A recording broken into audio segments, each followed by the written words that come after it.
Yep. Give me a nod when you're ready. Like Shooter's ready. Stand by.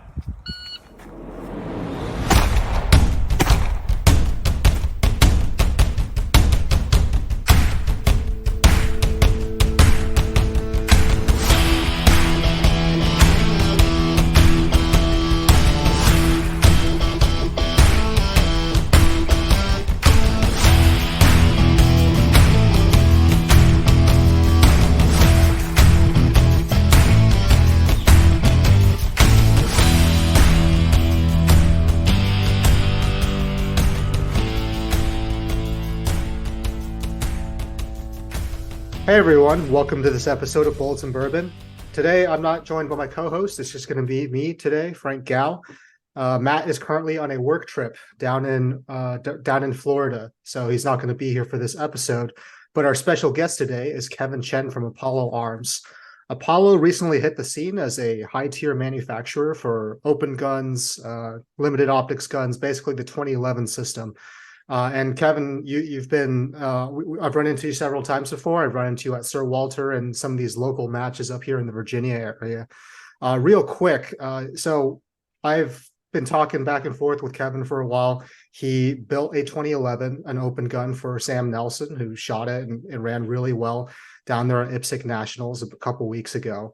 But I also had a chance to talk to your mother a little bit, and she kind of filled me in on some of your background. And just real quick, just tell me if I get anything wrong. You raised in New York, did your undergrad at Berkeley, and then you did your master's in Cambridge, about to go get your PhD. Some stuff came up, so you ended up getting your Juris Doctorate in North Carolina. You practiced as a lawyer for a bit, and then you got into the 2011 manufacturing business. Is that all correct? Yep. Okay. So condensed version. There's some other stuff, but yeah. And we can definitely get into it. But looking at that resume, I wouldn't expect someone of that academic background to end up becoming a 2011 manufacturer. So when did that first start interesting you, and when did you finally make the jump from lawyer to manufacturer? Yeah. So my path, I think, to a lot of people would have seemed, very untargeted or unfocused, but in my mind, I'd always wanted to do something technical. So my academic background is heavily based in the legal discipline, its applications and governance and whatnot. But I also was always interested in how it connected with technology and with the manufacturing processes. So when I did my undergrad at Berkeley, obviously being in close proximity to the Silicon Valley, it was a great opportunity to be able to engage with the tech community and see how they ran businesses, how they approached problem solving, and how they streamline a lot of processes that would bog down large companies. So with that in mind, I always try to do something technically related, even though my academic career was never truly focused on hard applied sciences. To me, actually, the transition was rather seamless because beyond school, I have a lot of different interests. I play a lot of music. I do a lot of art.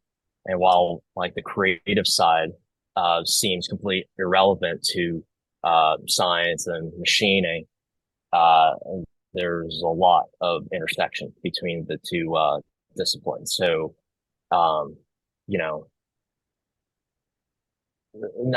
the design aspect of it is obviously very relevant, but being able to use a wide variety of tools, understanding how to apply the use of those tools in various scenarios was really important conceptually in creating a structure in my mind to be able to take in a lot of information in a very short amount of time.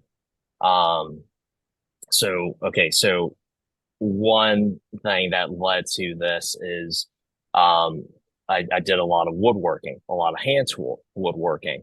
That taught me how to sharpen blades. Okay. Very, very sharply. using specialized whetstones.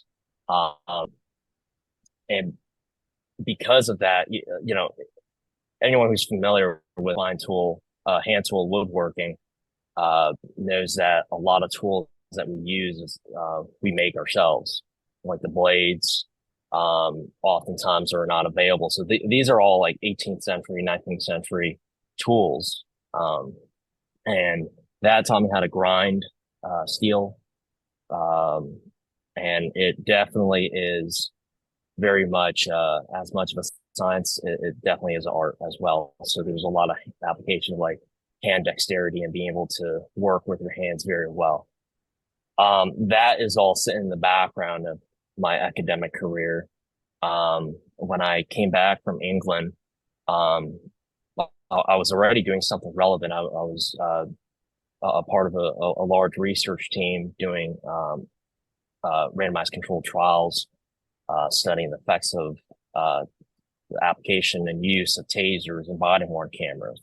So that already exposed me quite a bit to some of the methodological and scientific tools to analyze data, right? So, and also, you know, obviously the use of so when coming back from England, okay, sorry, rewind a little bit.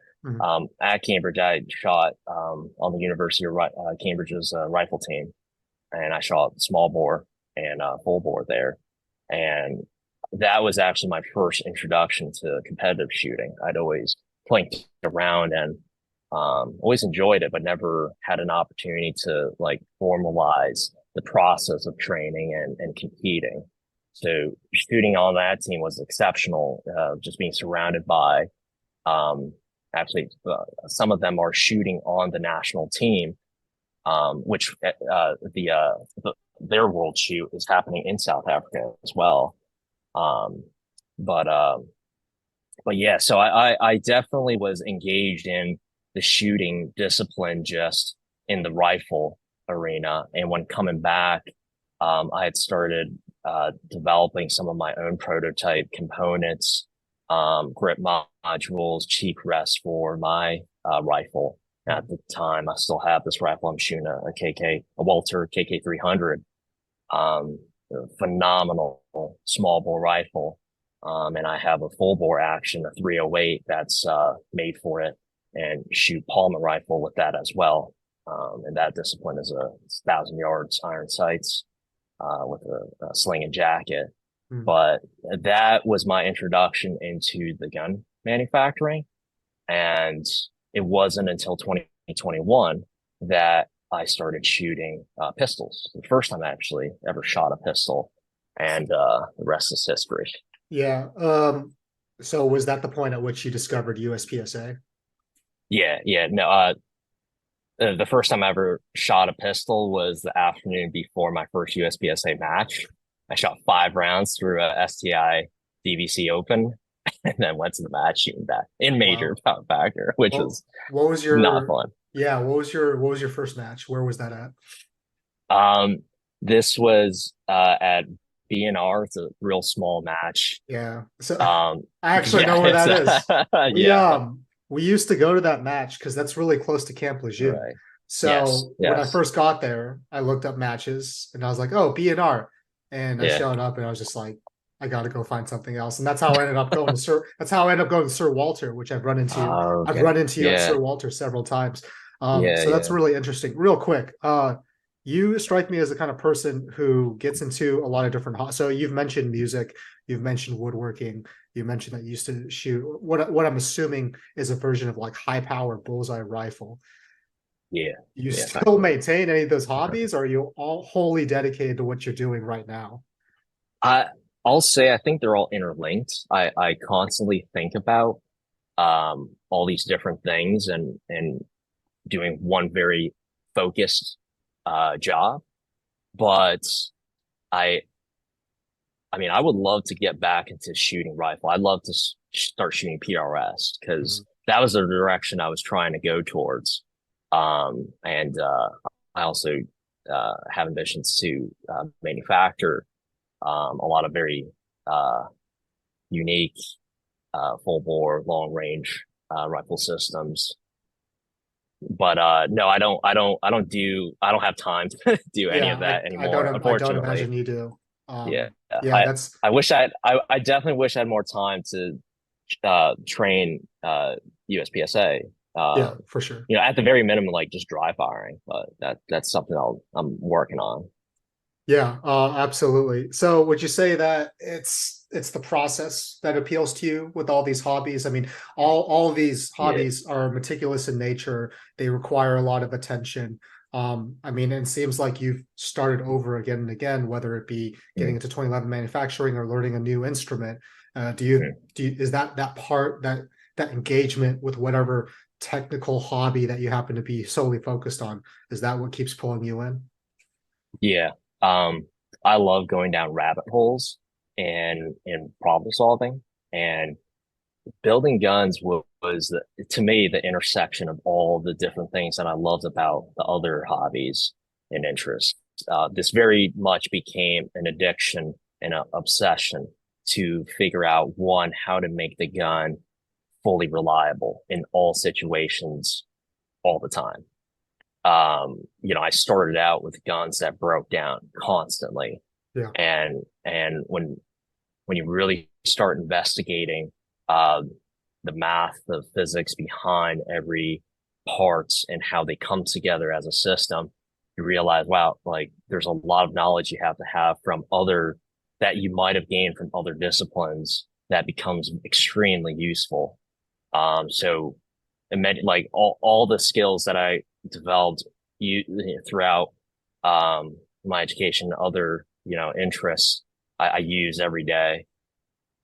Yeah, so I'd have to imagine that one, the level of focus and also the attention to detail required to practice law has definitely translated into your work as a manufacturer. Would you find that accurate? Yeah. The ability to think critically, to really assess the validity of facts, to really isolate those facts and to analyze it and synthesize some sort of result from it, I think has been really important. Um, it actually is very analogous, the way you approach problems and solve those problems, whether it's in the legal discipline or in manufacturing. So yeah, every day is a new day here. And even when you make very big leaps in innovation, always learning. And that's the beauty of it is like the continuous learning and also the failures. Like you learn a Hmm. lot from making mistakes. You learn a lot from, uh, I think you learn more from that than your successes in many ways. Yeah, So yeah. When you're working with yeah, open guns, you're definitely going to run into quite a few failures. yeah. I'd like to talk a little bit about the support system behind Apollo Arms, and we'll start off with Chris Tilley. So, at what point did you get introduced to Chris, and then how has that influenced? I mean, you obviously have the technical backgrounds and the mental acumen to understand these guns. But I'd have to imagine that talking to someone who's been a world champion, been a national champion several times, helped influence the actual design philosophy and some of the mechanisms behind these guns. Is that accurate? Yeah, so Chris, I met him actually in I believe it was the fourth or fifth. No, it was the fourth match I'd ever shot. So, and it was actually a very surreal experience for me, at least, because I'd always, I'd always watch USPSA videos when I was a kid. And growing up in New York, I never had the opportunity to shoot any pistols, at least easily. But I'd always watch, the super squad shooters at the open nats and IPSC. And it was awesome to get to meet Chris in person, but very quickly it dawned on me that, man, Chris is one of the most approachable, like superstars. And, and he was really willing to, engage very quickly into very technical conversations, both about the gun and how to shoot. And at the time, obviously, I still am a very new pistol shooter. And there was a lot of things that I could see he was trying to get at, and I didn't have the experience to be able to comprehend it. Fast forward a bit. So, um, right before, this year's Open Nationals, uh, Chris came on and, and that's where we really started. I had gained a lot of knowledge about the double stack platform, the 1911 platform at that point. I had built several prototypes and seen what worked and what didn't. And when, Chris had shot one of my prototypes and really was astounded by how well it tracked. And, at that point, I had started understanding why a lot of especially 9 major open guns cracked, and also why guns would start tracking in different, directions. Mhm. Um, so, so yeah, Chris is phenomenal. He's a true professor of the craft, from a shooting standpoint and a firearms user standpoint. He's very technically inclined, and uh, he really investigates every nuanced detail of how to shoot and what the gun should be like. So that's evident in his own career and the companies he's worked with. And this was a real phenomenal opportunity to be able to develop something very innovative. Um, the a lot of the design, a lot of the ideas I have is rather unorthodox. Mhm. And it just marries really well with Chris's approach to shooting and um, and how the gun should perform. Yeah. Your primary, I guess, experience learning the double stack 2011 platform, was Chris a huge part of that, or were you mostly self-studied through other means? I'm almost up until Open Nationals, this year's Open Nationals, I was entirely self-taught. I had very little guidance, but I also am of the opinion that guidance, obviously, got like good coaching, good education in any discipline is really uh, beneficial to improving quickly. But I had enough technical knowledge to be able to see um, the mechanisms that were at play, and um, and like looking at dimensions. So I ended up buying a lot of open guns and seeing, just with the goal of having something that would run, Mhm. and none of them did. Mhm. Every single one had some sort of reliability issue, or they would just shoot terribly, performance wise. So uh, those guns actually taught me a lot about what not to do, and yeah. Okay. Yeah, going on about that, that makes sense. I mean, Yeah. I'm not trying to, I think if as an open shooter, if you are dedicated, you end up owning a lot of them because a Yeah. lot of them are unreliable. And you kind of become a de facto gunsmith simply because you're Yes, taking them absolutely. apart. Like the meme of the Well, open I'll shooter at the safe table is so yeah, prevalent. Like every it's time I walk very up and there's already an open shooter there, I'm yeah, like which is unfortunate. come here often. Yeah. I'll say so. One reason that might be is, for that stereotype was very valid, is it is open division. We Mm. are at the extreme of potential performance, and oftentimes sacrificing reliability. But I'm of the opinion that the 1911 double stack 2011 platform can be as reliable or unreliable as any other gun. Yes. The thing is, most manufacturers of double stack 1911 type guns um, are focused on maximizing performance, optimizing for performance at the sake of reliability. And certainly there are manufacturers that don't, have different product lines that focus on, or like more combat or tactically oriented, that focus more on reliability. I do think that any gun can be made to be exceptionally reliable and at the same time you know, be optimized for the balance of performance and reliability. Yeah, for sure. Yeah. I want to So talk. Yeah, I want to talk about some of the other support systems that you have. So when we're down there at I'll just paint the scene for everybody. We're down there at IPSC Nationals, waiting for the scores to get tabulated. You have a bunch of dudes crowded around a random safe table, looking at the gun that you built for Sam Nelson, and they're geeking out over it. And you're explaining things, and you know, like Bill Drummond's, Aaron Eddins, like all these people are just flocking to this gun. I was actually, you know, standing about 30 feet away chatting with your mom during that time. And I was like, you must be really proud of him. Like, you know, they're all here to see his gun. And it looks like he's converting a lot of customers. But she seems to make a lot of trips with you.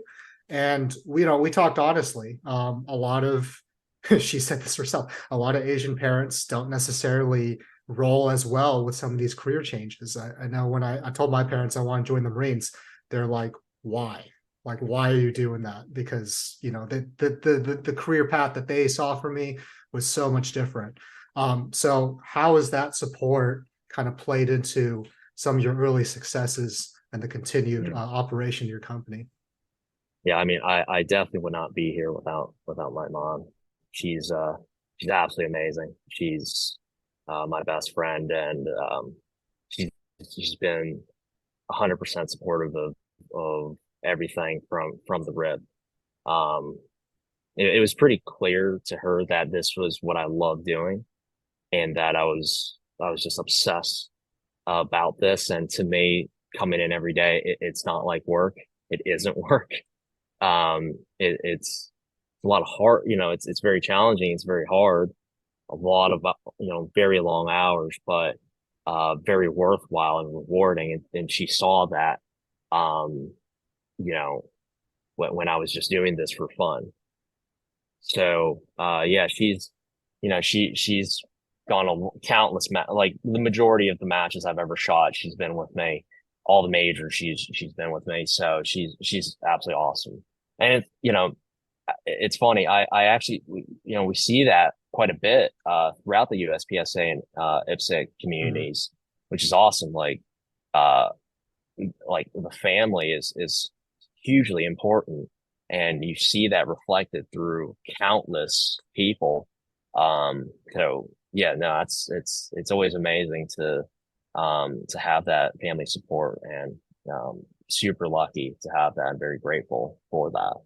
Yeah, I bet. And it was cool to share that moment with her. I mean, she was clearly Mhm. proud of what you'd achieved, and all these people who, you know, were flocking to the safe table just to get hands on one of your open guns. Want to talk a little bit about your entry into USPSA. So I mean, competitive shooting has some interesting personalities, especially in the open division. We talked about frequent visits to the safe table, but there are some other, I guess, traps that open shooters tend to fall into. What were some things that you initially conceived, like initially thought of when you got into competitive shooting in USPSA? And then how have some of those things changed over time? Yeah. Um, I was coming from the rifle shooting community, and in many ways, I mean, it was generally very similar, very technically inclined people, um, people who really want to discover themselves and push themselves. So in that respect, it was a seamless transition. Um, it was very clear to me that I wanted to be shooting USPSA as much as possible. Um, I loved everything about it. I started out in open, and I have predominantly only shot open, and I think it was a terrible idea. But anyway, that's a different conversation. But yeah, the open division is definitely has a lot of interesting personalities. You're again, this is the F1 of our sports, and um, you have everyone trying to perform at peak abilities as a shooter, trying to push the guns to their limits so that generally invites very, interesting people in. And at the same time, um, some of the most welcoming people I've met have been in the open division. And, um, a lot of the guys that you mentioned, they're phenomenal people. They're, uh, they're really welcoming of new shooters, and just the reputation is well deserved, not only as shooters but as ambassadors of the sport. Mhm. So yeah, that and um, yeah, that's really important for the sport for sure. Yeah, that's awesome that you met people that were as welcoming as they were, that really, push you further into this, to the point where you are now manufacturing these guns. Let's talk Mhm. about the gun. So Yeah, you intended to put out a high-end 2011, meant to turn heads in the competitive market. yeah, And you already talked about the blend between performance and reliability. But yeah, from top to bottom, talk us through the manufacturing process, where you are now, and then yeah, perhaps you can tell us a little bit about where you want to be in terms of yeah, self-sufficiency, because I know you are still at the point where you are sourcing certain parts. yeah, yeah. So my facility is based an hour south of Richmond. It's 4,000 square foot facility, and I've actually just completed the three-phase installation um, for the machinery that will be coming. The machines that you see here are plugged into that power system now. Um, to start with the machinery, so I have very sophisticated fifth axis as well as fourth axis machining centers coming in here pretty soon, and will give me the ability to manufacture every component of my pistol in-house, Mm. including heat treatment as well. Um, so that's really critical, given what I'm after. There's really no aspect of the gun, no radius, no curve on the gun that I haven't considered. And effectively, everything that's out there right now, I have to shape to uh, um, the dimensions that I'm after. So it'll be a blessing to have everything made in house and to be able to achieve a very exceptional level of dimensional consistency. Um, I have a lot of thoughts about uh, various geometries throughout both the reciprocation of the gun and where the critical locking and clearance portions of the gun need to be, as well as the locations of all the critical holes for the ignition system, as well as the components themselves. But that obviously affects how clean the trigger is, how light the trigger uh, can be. So I Mm. like to be able to achieve a half-pound trigger and to bring it up to the desired weight of the customer. But to be able to achieve that weight, there's quite a bit of math and um, geometry involved. Yeah, And real quick. That's one of the yeah, things that you talked to us about when we took a look at your gun down at Open Nationals. hmm And it sounded like that was a very involved process. Can you walk us it through yeah what it takes for you to do a trigger job? yeah it can take sometimes up to 8 hours. Yes. Okay. So, but it's also a evolving process that I continually refine. Um, and so I have right now my own fixture that I've designed and machined, and I stone everything up to uh, oftentimes up to 30,000 grit with specialized whetstones that I've sourced from Japan and France. And um, yeah, it takes a lot of finesse and a lot of measuring under a mic. So I also do it under a microscope. Oh wow. Um, that gives me the most precise interpretation of all the angles and to be able to see how parallel that those surfaces are, and how well they're engaging with the hammer. I'm talking about the steer right Yeah. now. Okay. Yeah. Super cool, And man. there's also a lot of other aspects to it, a lot of tuning and deburring, uh, polishing that you have to do throughout the rest of the frame, um, the grip module to an extent, and the where your trigger bow is. So it can get really complicated actually once you start involving all these other components. You have to see how everything works together, not only individually. Okay. So we talked a bit about your learning phase, buying open guns, kind of like learning the system, being self-taught. You said that your trigger job takes 8 hours. How long did your first one take? Like the first one that you approached from this Oh, from that level of detail and I the level of like truthfully, I think that first gun, that first prototype gun, it was an evolution of tuning the trigger over a course of uh maybe like 6 7 months. So thing. a lot of sears being thrown out, um but you like so my approach was I wanted to understand what definitely would not work, because that would indicate the polar direction. And once you start understanding, um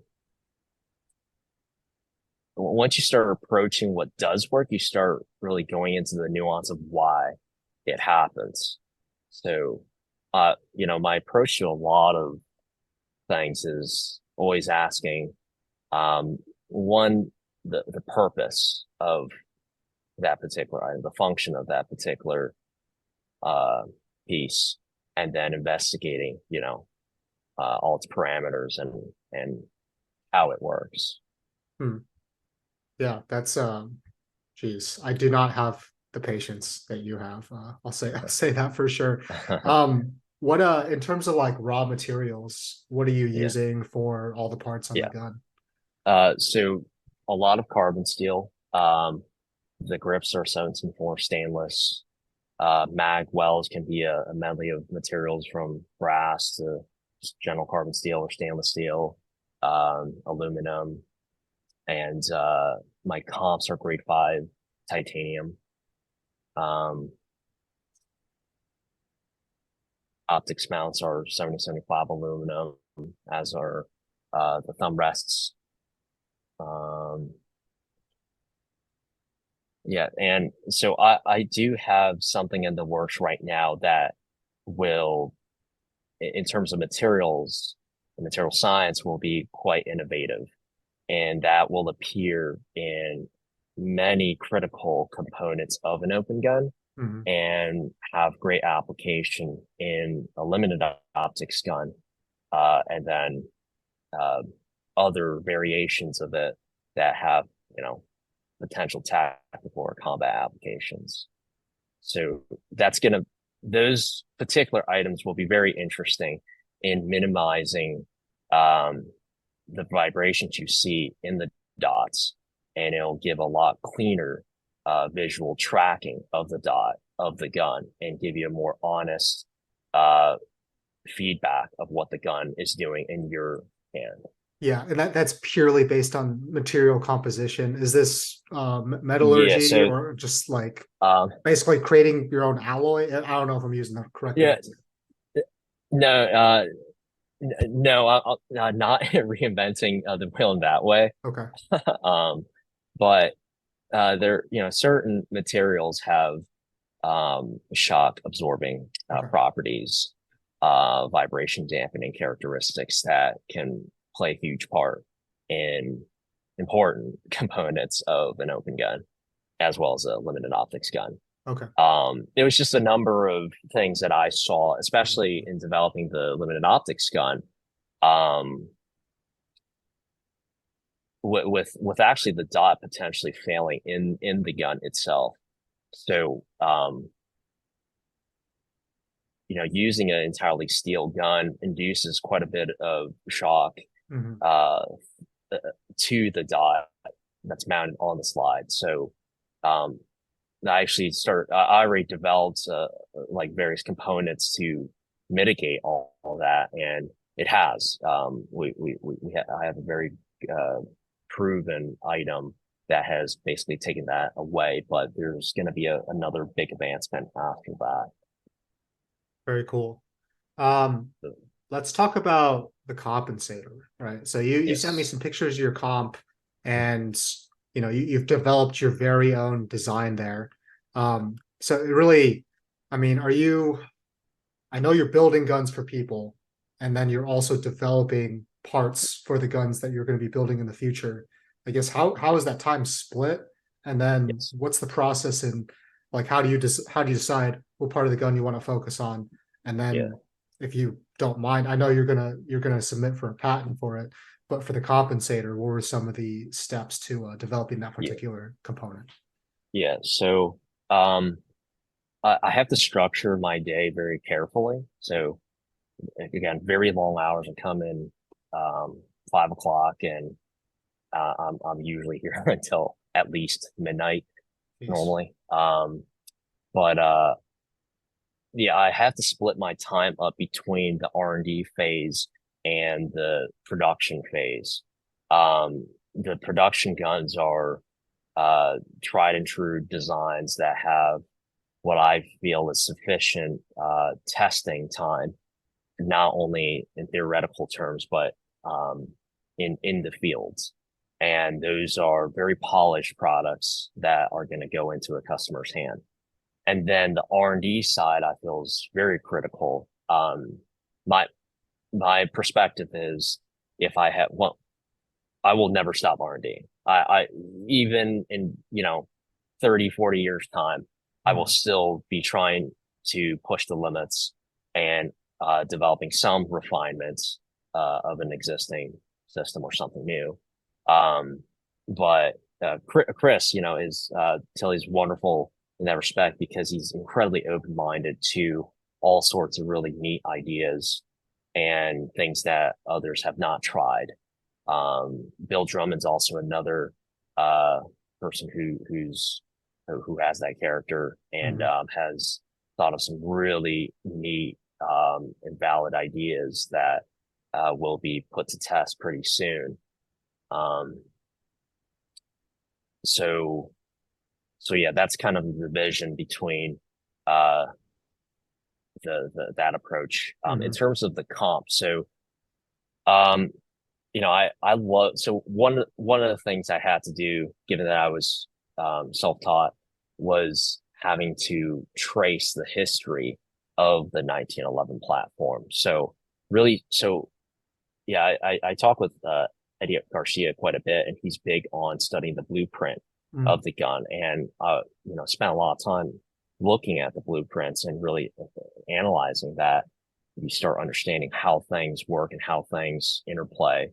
But then also looking at the work of past gun manufacturers, small builders. So people like Jim Boland, uh, he's a really innovative builder. He is someone that, if he were alive today, um, I mean, those guns are truly space guns. They're very, very alien-like.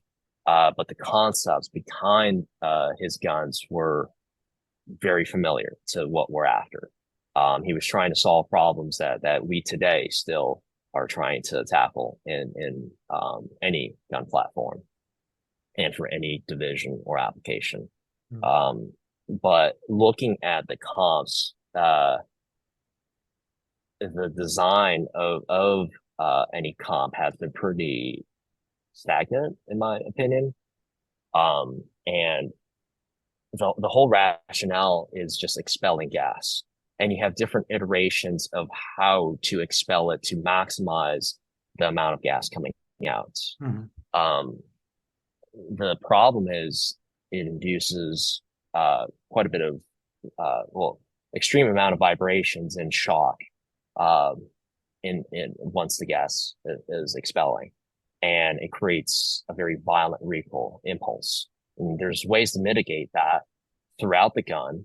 One modern trend has been to increase the weight of the gun entirely whether it's a longer or wider dust cover, to dampen, uh, you know, the shock of and recoil of a major open major gun. Um, how I approached it was I was after not only the maximum amount of gas that would expel, but the rate with which it was coming out of the comping gun. Mhm. I wanted to prolong the gas as much as possible throughout the entire reciprocation of the gun. And what theoretically, and now we're already seeing that it's proven to be empirically valid, that the gun tracks much more consistently. It creates a much softer feeling gun without jeopardizing much of how flat it can be. And that balance, it's always a trade-off between how soft versus how flat the gun can be. And, that balance between the two is a very fine razor's edge. Okay. When you're talking about the timing of the gas being expelled, is that similar to the technology that's going into certain like suppressors? There's been some suppressors that have like, I guess, redirected gas in certain ways to reduce Yeah. blowback in other ways. Maybe not quite Yeah. the same, but it sounds like a Not, similar. it's a similar concept, not quite the same, but similar physics involved. Yeah. Okay, interesting. I know what you mean in terms of the compensator design being rather. I mean, it's just ports on the side and Yeah. ports on top. So that's Yeah. really interesting how you got to that point. And I see the creative side coming out. I would have to say that in the 2011 market, specifically with open guns, there's quite a few manufacturers out there. And I think I said this. You start sending me pictures of some of your builds. I'm like, dude, you have your own design philosophy. Like that, the aesthetic, it has its own aesthetic brand. Speaking of branding, how did the name Apollo Arms come to be? Um, there's no real good story, I would say. I mean, the space program, the technological innovations, and desire to, push what was possible for humans was obviously a big attraction.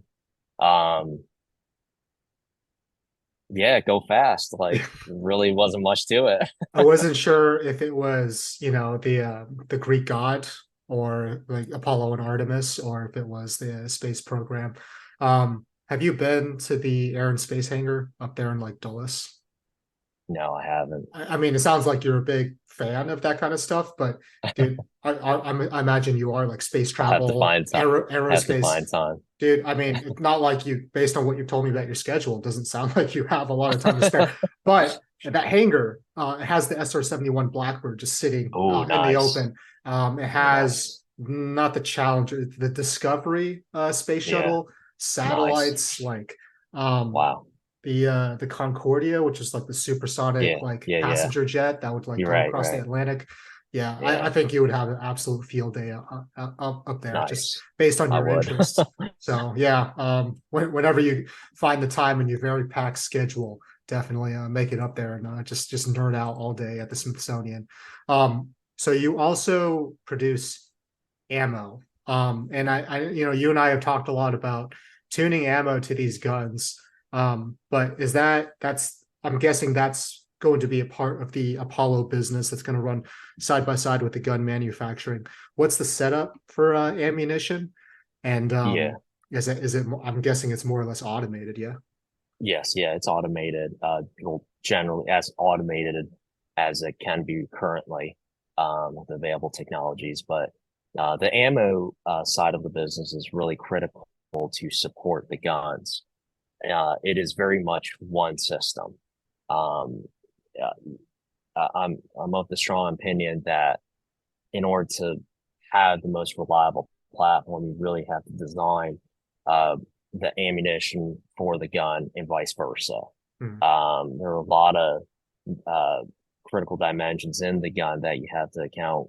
Um, you have to kind of make it compatible for certain projectiles, what powder you're going to use, the consistency of your case, how concentric the case is, the case wall thickness, uh, consistency to maximize, the consistent neck tension of the projectile. So there are a lot of concepts that I'd drawn from my rifle reloading days that became really important, in my opinion, of how reliable ammunition was in a particular gun.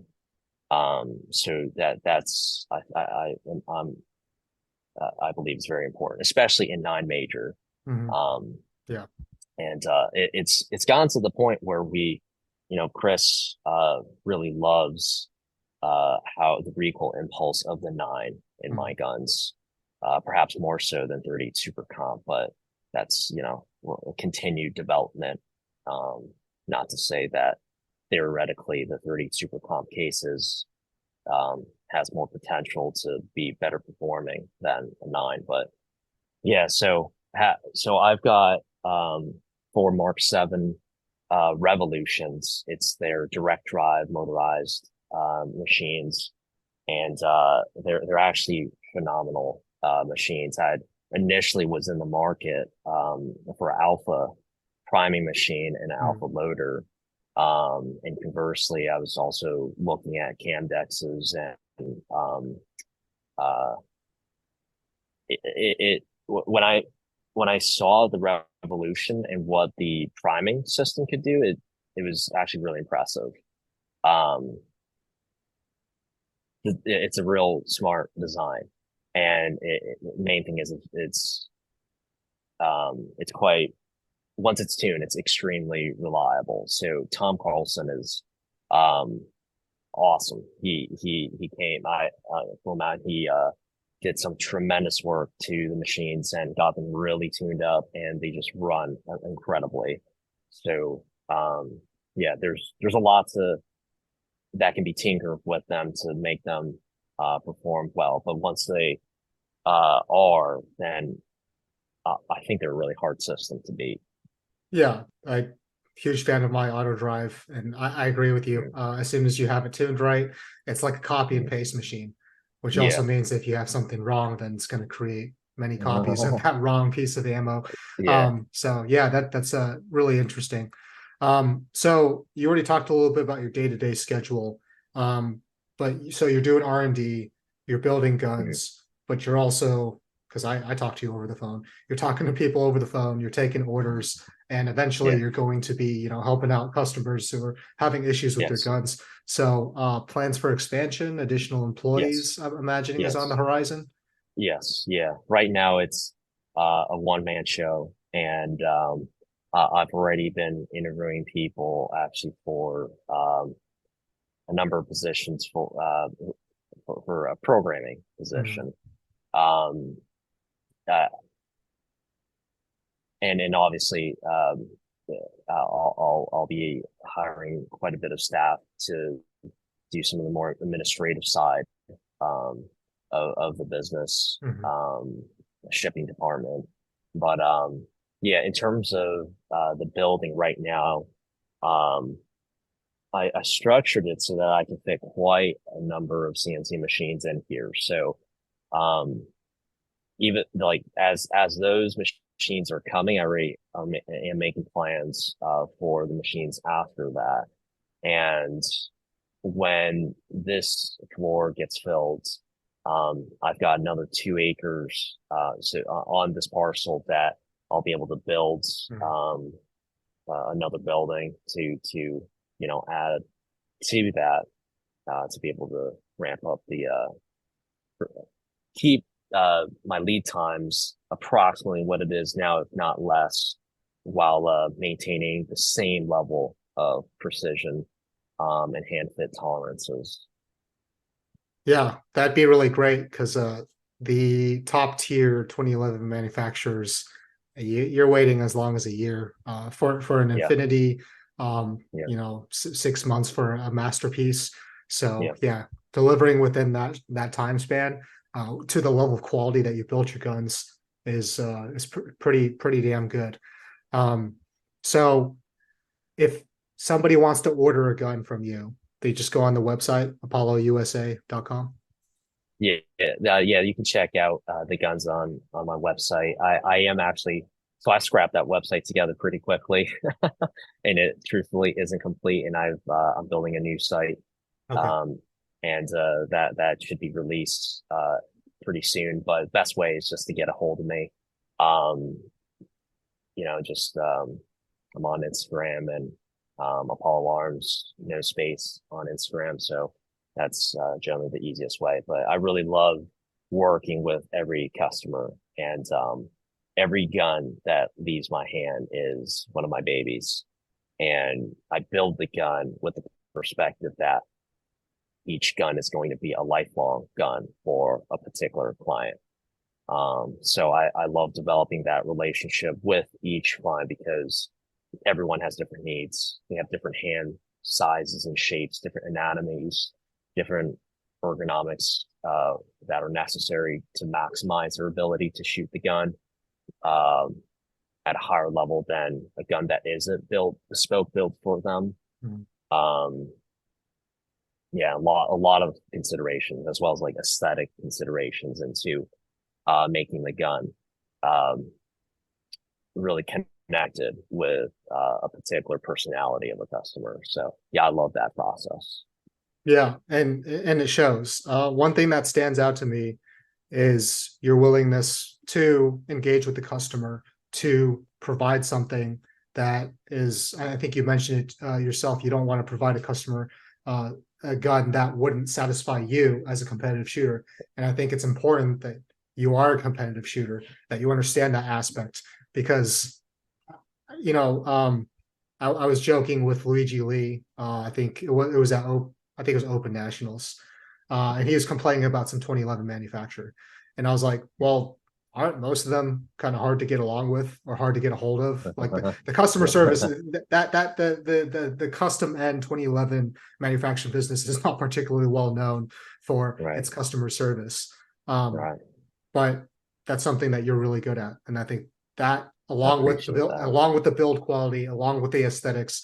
And I've shot one of your guns. I shot Sam Nelson's. We had a test bay before we shot IPSC Nationals, and it was a really very, very good shooting gun.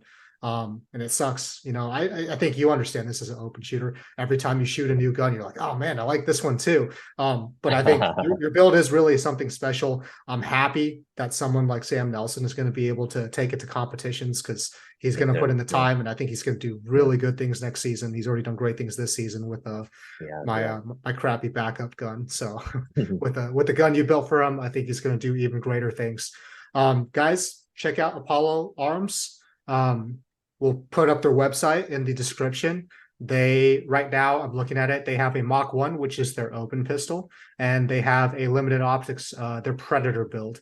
Also, selling ammunition. There's ordering info, there's a phone number. So please, if you are interested in one of these, reach out to Kevin. If you compete in the Virginia and North Carolina area, you'll probably see him at a match. He travels a lot. He's starting to show up to major matches too. So if you see him and Chris Tilley wear very easy to notice bright yellow jerseys. I think that logo is super slick too. It really catches the eye. So go ahead and introduce yourself, and I'm sure that he'd be happy to let you take a look at some of the builds that he's brought to the match. But at this point, is there anything else that you'd like to leave the listener with? No, just thank you so much for having me. It's an absolute honor and pleasure. So, very excited for the future and a lot of cool developments coming. Yeah, I bet, man. As you continue to develop your guns, and we'll definitely want to have you back on, because this is really interesting. Not figuring out how you got into manufacturing, but also hearing like from the business side. I guess your background as a lawyer. This is definitely one of our more unique episodes. If you enjoyed this, we're gonna have this post linked with Apollo USA. Please go check out their social media pages. If you're a Bullets and Bourbon podcast listener, let us know how we're doing. Thanks, guys.